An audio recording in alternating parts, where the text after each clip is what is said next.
So what was happening when they were going into the forest? Rama, Lakshmana and Vishwamitra was leading them through the forest. So Rama and Lakshmana had never been out of their palace. They had gone to a few places here and there. So no, being in the forest was a new experience to them. So they went into the forest, and those days they had to only walk to all the places. So they walked and walked and walked, and Vishwamitra guided them. He told them many things about the forest. He told them what fruits they could eat and what all they should not eat, how they should be careful because there would be snakes, scorpions and a lot of poisonous insects in the forest. So he taught them everything, and they kept walking. Then there was a river flowing there. The river was called the Sarayu. So they had to cross the river Sarayu and go to the other side. Just then a fisherman came there and said, "Oh great sage, I will take you across the river. Please climb into my boat." So they climbed into the boat and they went to the other side of the Sarayu river. And again they started walking. It was a very tiring thing because they had to walk. Then as they reached a place, suddenly Rama noticed that the forest was very dark. That part of the forest was so dark and it was so scary. The sun could not shine into the forest. The sun and the forest was so dark, it was devoid of any animals. It was devoid of any flowers, and it looked so scary.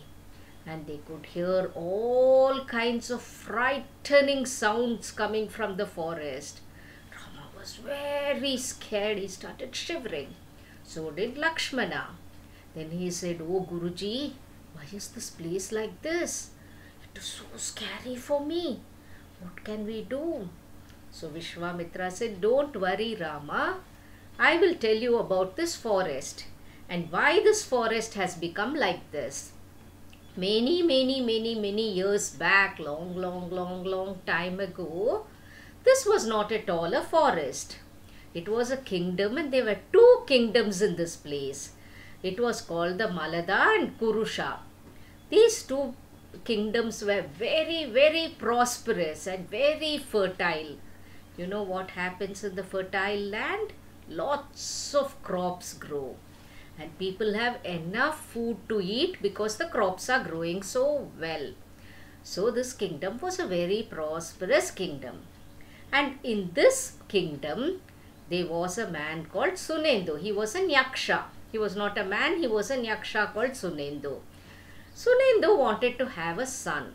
So he always kept praying to God, saying, "Give me a son, I want a son, I want a son, I want a son." But then it's God's will, he had a daughter. Though he was feeling little sad that he did not have a son, he said, "So what? I have a daughter. I will treat her like a son and grow her up like a son." So he thought, he named her Tadaka. So Tadaka was taught all the things that a man can do. She was taught to string the bow and arrow. She was taught everything that a man can do. She was trained in everything. Tadaka was a very strong person. Though she was a woman, women generally don't carry so much of strength in them. But Tadaka had the strength of 1,000 elephants. Can you imagine? 1,000 elephants. She had so much of strength in her. Then slowly Tadaka started growing up. And how did she become? She became a beautiful princess. She was so pretty, like a princess. And Sunendu thought, "Okay, it's time for me to get Tadaka married." So he found a nice Yaksha for her called Sunanda and got her married. Tadaka and Sunanda were very happy. They lived a very happy life, and they got a son called Maricha. So as they were going about in a happy way, suddenly one day Sunanda fell very sick. He became very sick and he was bedridden. And slowly he died. He got high fever and he died. So now what happened to Tadaka after that? She became very sad. she started always crying and she was very sad. Then she became a totally different person after Sunanda died. She started going around the kingdom, up and down, up and down. Without any aim, she started wandering around and around.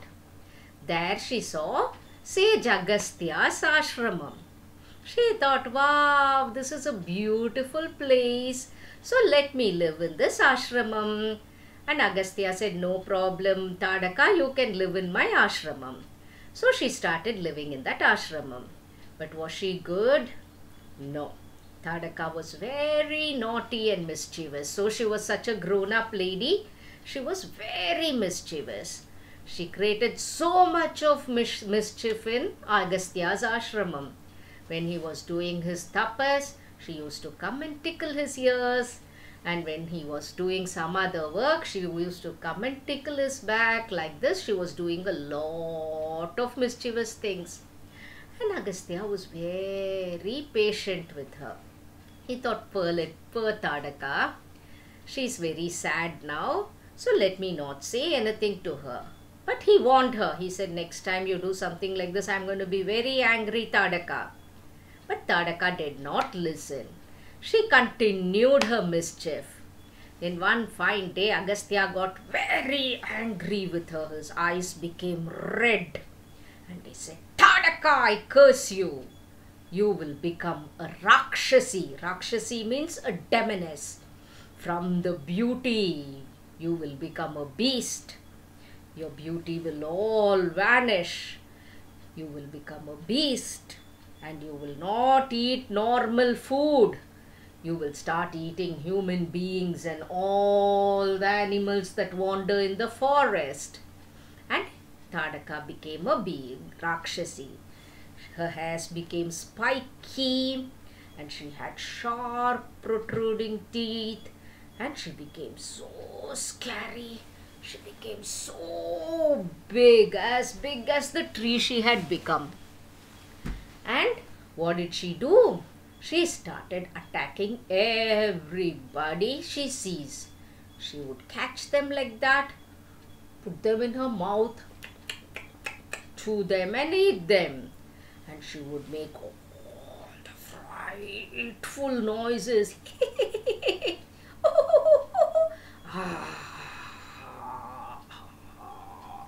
All the frightful noises she would make. Very soon the people in Malada and Kurusha decided it's not a place to stay. With Tadaka creating havoc, they all decided to flee from the kingdom. They all ran away. So slowly, a kingdom that was so fertile and such a happy kingdom grew into a forest. And nobody dared to go into the forest. Everybody was scared. And a little bit of sound that Tadaka heard, she would immediately know there's somebody in the forest. She'll come in her fully fury self, catch that person and gobble them up. So she continued living like that.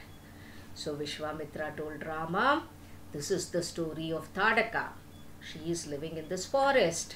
That is why this forest is like this. But Rama, anything that is evil should be put down. We should not let evil survive in this world. So I want you to call Tadaka and shoot her. Shoot her means with a bow and arrow, okay? So Rama said, my God, such a big demoness, Rakshasi, how will I kill her? Vishwamitra said, don't fear anything. Come on, try and do it. Rama, you can do it. You can, and you're the only one who can do it. So Rama said, okay. He picked up his bow and arrow and he shot an arrow into the forest. The arrow went twang. And Tadaka heard the noise. And she said, who is this inside my forest? And she came marching out. And then she saw, what did Vishwamitra do? He ran and hid behind the tree. He was so scared. Tadaka saw two little boys, Rama and Lakshmana, standing there, and she said, "What a joke! What a joke! You little boys have come into my forest. I'll catch you by your hair and gobble you up." What a joke this is. So Rama looked at Tadaka and said, "Oh Tadaka, are you going to eat us? Impossible. Before that I am going to shoot you." So Tadaka said, "Come on, try Rama. Try. I think your name is Rama. You can try." And she picked up lots of stones and threw it at Rama and Lakshmana. But Rama did not get scared. He picked up his bow, he strung an arrow, he pointed it at Tadaka and left it. Twang, twang, the arrow went and pierced Tadaka's heart. Lakshmana also shot an arrow which went and pierced Tadaka's tummy. And Tadaka rolled in pain and fell down dead. So Rama won over Tadaka. Then Vishwamitra came out of his hiding place and said, "Very well done, well done, well done. Commendable job, Rama. It is commendable job." And all the devas and everybody were so happy that one evil had been destroyed. So they all clapped their hands from above. And then Vishwamitra said, "You've done a wonderful job, Rama. I'm sure you're very tired now. So what we should do now is set up camp in this forest. Now Tadaka is not there. We can live here. We can put a camp here peacefully and rest for the night. So let us set up camp here."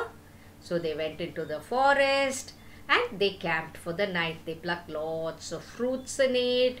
Then Rama slept peacefully. What happened in the morning? Let's wait and see.